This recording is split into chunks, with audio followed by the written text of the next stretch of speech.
Now, in this video, we want to talk about Christopher Landon.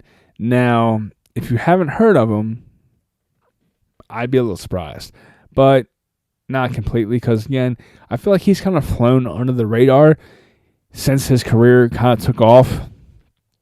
But even then, I feel like he's had a solid career through and through. And I am going to go as far to say that I think he might be like the next John Carpenter. Like, he definitely has that essence that's going to scream master of horror to a future generation. Now, I feel like calling him a master of horror now is a little too soon. He hasn't really created enough to sustain that title, and I think we throw that title around a little too frequently. Of course, we have a couple modern day horror filmmakers who really made great films, but haven't had that opportunity to really grow into their career to sustain that title, we'll say. But looking at Christopher Landon's filmography as a writer, just as a writer, he given us films such as Disturbia in 2007, not a horror film, more of a thriller, dabbles in horror, but definitely, and I've always loved Disturbia. That's been one of my go-to films, which I watched a lot since it came out for the longest time. Always loved Shia LaBeouf as an actor, and especially growing up, I grew up with Shia LaBeouf, so it was one of the films I always really liked, and I always kind of kept an eye out for him Christopher Landon, because that was 2007 was around the time I started kind of dabbling in deeper into really looking at filmmakers, writers, directors, producers, and kind of diving deep more into the behind the scenes of things. Like I remember watching like Wes Craven films like Nightmare on Elm Street when I was like 10. Like I was really young when I got into horror films, and I remember my mom bought me the Nightmare on Elm Street box set. I was in the 5th grade. We were at a used video store, and it was like $49.99. It's like $50, but it came with all 7 films. And I was like, "Mom, please get this for me." And I was shocked completely that she actually bought it for me, not because it was $49, but because of the fact she hated horror films and hated the fact that I watched them constantly. But for whatever reason, she was just like, "Okay, I'll get it for you." And I was actually kind of shocked. That was like my pride of joy, for the longest time. That was like my the go-to golden standard of my collection was that box set. And that was kind of the time I started looking at the back of it, reading the pamphlets, and kind of going more into it, and discovered Wes Craven as a filmmaker. The director was Wes Craven. He also wrote it, and kind of dabbled in that, but I didn't really get deep into it until a few years later, which is, again, Christopher Landon.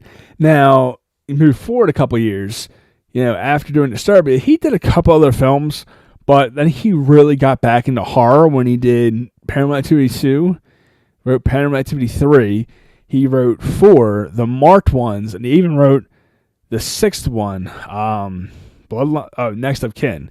But while doing that, he also wrote a bunch of other films. Scout's Guide to the Zombie Apocalypse. So, more of a horror comedy. He did Viral. And of course, he actually made his director debut, I believe it was, with Happy Death Day, which I've always been a fan of. He didn't write that one, though. At least not his writing filmography. I thought he did, though, but apparently he did not. He did write the sequel, though, Happy Death Day to You, which, again, I really enjoyed that. I remember seeing that opening night on a Wednesday. And, there was a couple of people coming out of the theater, and the one guy was like, "Oh, that movie sucked." And I was like, "What do you expect? It was a Wednesday release." I'm like, what did you expect, period? I mean, that movie was definitely on par with what the first film was. It's a horror comedy. I don't understand. And it had the perfect blend too. So I don't know what he was complaining about. But moving on, and he went on to make to do films like Freaky with Vince Vaughn. Again, the body swap horror film, kind of like Freaky Friday. I guess it's like Halloween. I don't. It was definitely a slap. It definitely had that really kind of cool horror comedy vibe to it, where they switch bodies. The killer and the teenager switch bodies, which I thought was kind of cool, fun aspect.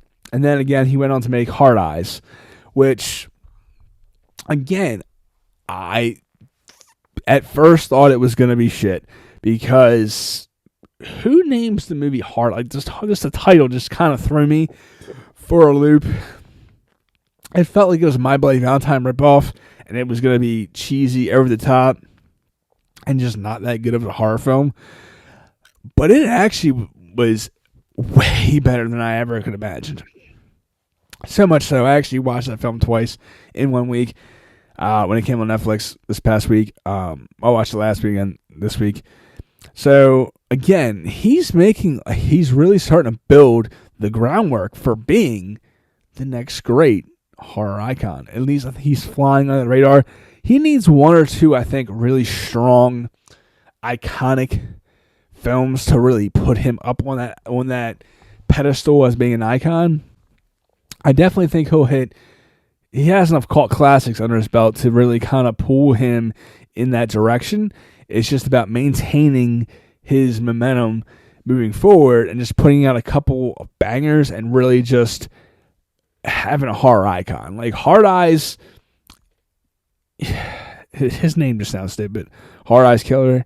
Although he does look really creepy in the movie and it really works from a visual aspect, it's just his name that kind of throws me a little bit.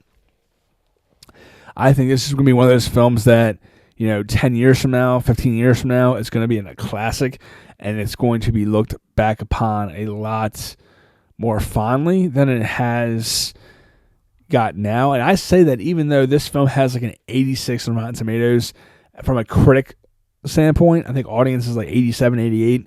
So both critics and audience love this movie. I just don't think it got the recognition to the masses that it deserved. Because when this movie came out, honestly, I didn't give it a day of mind or a peace of mind at all. Didn't even bother looking at the critic reviews until like yesterday when I was looking it up. And again, just because the title just doesn't have that horror, that moment you're really going to have this horror icon. It just seems kind of cheesy. It doesn't really give you I don't know, just the title just kind of threw me off. But I would argue that Christopher Landon is definitely on his way to be up there with the greats. Like James Wan, he, again, critics saw, went and did Insidious, The Conjuring. He definitely was, or still kind of, I would say still is, a modern-day master of horror, and he earned that title and has sustained that title by continuing to put out great films. He hasn't missed a beat.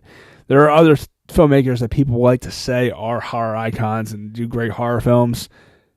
Making one or two great horror films, especially like your directorial debut and then your second one's good, you're not a master of horror yet. You haven't mastered it yet. That's, I'm going to call sheer luck. I mean, if you look at people, if you watch enough filmographies and really pay attention, there has been plenty of people who have a strong start and then quickly fall off the radar just because, or quickly slumming down because they can't maintain, and they had one or two, like one or two films where everything kind of aligned for them, and it just really worked. So I'm not going to mention any names on potential master of horror that I feel like haven't earned that title yet, and with previous, post debuts haven't lived up to their name and are kind of shaky and haven't done anything to revive themselves yet. But maybe in another video. But the whole point of this one is to pretty much just ask the question, am I the only one who sees Christopher Landon being a icon of the horror genre in years to come? Now, again, he's not going to reach that status, I don't think, for at least another 10 years. It's still too early to grant him that title. Like James Wan, I think, definitely is there now as being a modern master of horror. I mean, he saw his Conjuring. I mean, let's face it, the first two Conjuring films that he directed are the best in the entire universe. That includes The Nun and Annabelle. You can tell that it takes what it takes to be a master of horror.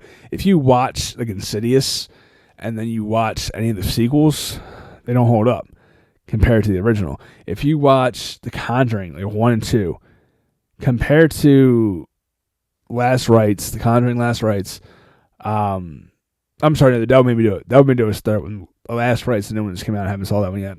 The Devil Made Me Do It didn't hold up to the first two. Annabelle was completely compared to The Conjurings. The Nuns, they didn't really hold up as well, or didn't even really hold a candle to James Wan. So you can see when he started this universe, and all these films that kind of came after were all less than, and some by a significant amount. It shows just how talented one must be to properly execute a great horror film. Now, he has kind of stepped out of horror. He's done more big budget films. He did a Fast and Furious movie, went to Aquaman. So now he's kind of getting into the big budget films that are outside of the genre of horror. I would love, and I mean absolutely love, to see him make a comeback to horror and come back and do some horror films and just kind of really stir things up and make a great horror film. Because I feel like that's something that we're missing. And I feel like a lot of times we kind of accept less than, or we accept good films, or great films even, that really aren't horror films, and we try to play them off as great horror films just because people forgot what great horror is. That's just my thoughts. What are your thoughts? Comment below. Let me know.